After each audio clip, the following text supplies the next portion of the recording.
Olá, alunos! Eu sou a professora Kétila, sejam bem-vindos a mais uma videoaula, nossa aula de número 27, que falará sobre o sistema locomotor.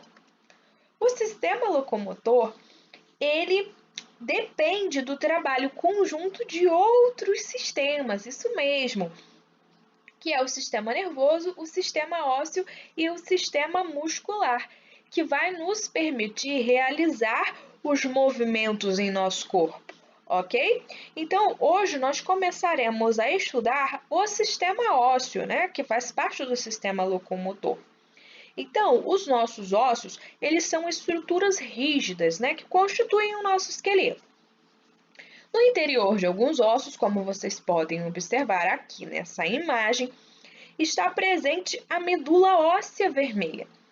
Em alguns, né? Não são todos os ossos, como eu estou mencionando aqui para vocês, né?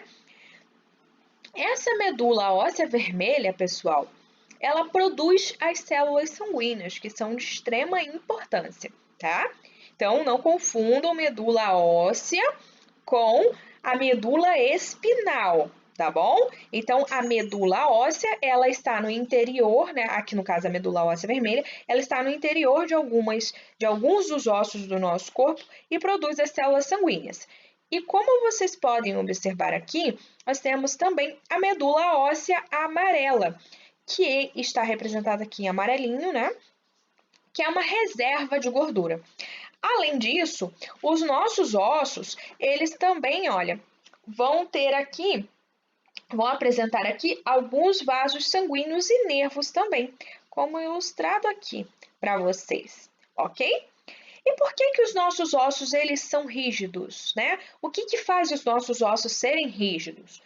Essa rigidez dos nossos ossos, né, que formam o nosso esqueleto, é devido à presença de sais minerais, né, como o cálcio, o fósforo. E os nossos ossos, eles estão continuamente ganhando e perdendo cálcios, né, pela ação dos hormônios. Agora vejam bem, as crianças, né, os bebês, no caso, eles nascem com grande quantidade de cartilagem.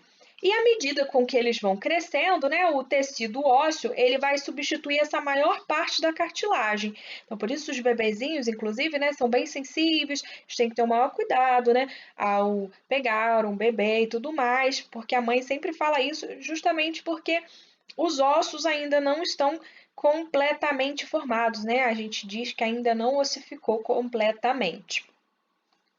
E à medida, né, que esse bebê ele vai crescendo, vai se desenvolvendo, esses ossos, né, esse tecido ósseo vai substituindo a cartilagem e vai fornecer a rigidez necessária, né, para a sustentação do corpo. Aliás, o nosso sistema ósseo, ele é responsável, né, pela sustentação do nosso corpo, não é mesmo? Então, as células que elas formam os nossos ossos, elas vão absorvendo ou liberando minerais, né, como o cálcio, como eu disse para vocês. E o crescimento normal e a manutenção da saúde dos ossos, eles vão estar relacionados a quê? Aos bons hábitos, né? Como realizar atividades físicas, presença de vitamina muito importante na alimentação, né? A vitamina D, que vocês já devem ter ouvido falar. E o nosso corpo, ele só sintetiza essa vitamina D quando a gente é exposto à luz solar. Então, por isso que é a importância de a gente também tomar o sol para ativar essa vitamina D, ok? Agora, talvez você já tenha ouvido falar sobre osteoporose, né? A osteoporose é uma doença na qual os ossos eles ficam frágeis, né? Devido aí à falta dos minerais. Então, as pessoas que têm osteoporose, elas têm um maior risco de sofrer fraturas. E quando um osso ele é fraturado, né, quando a gente quebra um osso e tudo mais, o nosso próprio organismo ele vai desencadear aí uma série de processos para regenerar esse osso. Mas, no caso, é uma coisa que demora, né? Não é rapidinho. Regenerar um osso demora um tempinho. E aí, na maioria dos casos, né, vai ser necessário a imobilização daquela região, né, utilizando talas e gessos, enfim, né? e, em alguns casos, também tem que realizar uns processos cirúrgicos, ok? Então, sempre devemos cuidar da nossa alimentação, também tomar sol, né? Tudo isso vai ser muito importante para manter aí a saúde dos nossos ossos, ok, pessoal? Bem, como eu já até havia falado um pouquinho antes, né? O nosso esqueleto ele tem a função de sustentação e proteção também dos órgãos vitais. Eu já até falei isso em aulas anteriores com vocês, né? Inclusive, o nosso esqueleto ele pode ser dividido aqui em duas partes, né? Os ossos que protegem os órgãos vitais, que está aqui destacado em laranja, a gente chama de esqueleto axial, tá? Que protege nossos órgãos vitais.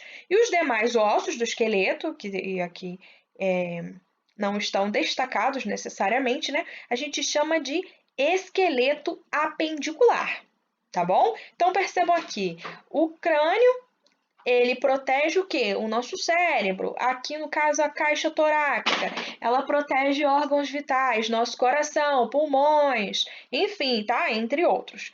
E aqui nós temos também a coluna vertebral. E a nossa coluna vertebral, ela protege a nossa medula espinal, tá bom? Então, o esqueleto axial protege os órgãos vitais e o esqueleto apendicular são os demais ossos aqui, como vocês podem observar, tá bom?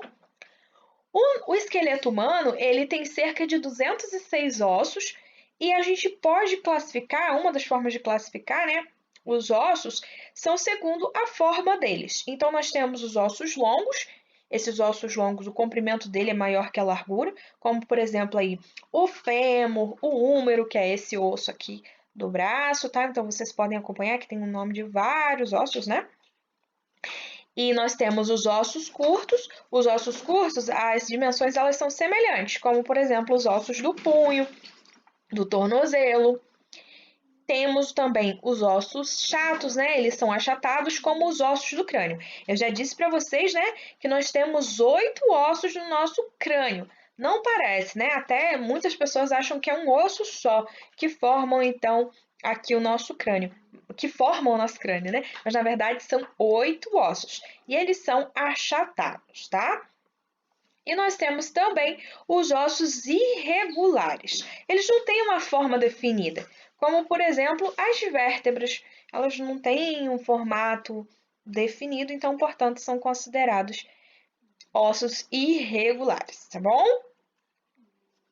Articulações, isso aqui vocês já ouviram falar também, né? As articulações, elas são o encontro da porção final, né, de um ou mais ossos. E elas podem ser classificadas de 3 formas: imóveis, semi-imóveis ou móveis. As imóveis são aquelas que não se movimentam, né? Como os ossos do crânio, né? As articulações do crânio. Então, os ossos do nosso crânio, a gente sabe que eles não se movimentam, então, portanto, tem um encontro de 8 ossos e eles não se movem. E nós temos aqui os semi-móveis como a coluna vertebral, tem um pouco de movimento, né? Por isso semi-móveis. E os móveis, as articulações móveis são as articulações como as do joelho, dos cotovelos, das nossas mãos e dos nossos pés, que nos permite, inclusive, bastante, né, movimento. A gente consegue movimentar nossos dedos, nosso punho, né? Aqui no caso, o nosso joelho, né? A gente consegue fazer essa movimentação, ok? Bem, então vou concluindo essa aula. Bons estudos e nos vemos na nossa próxima live. Até lá!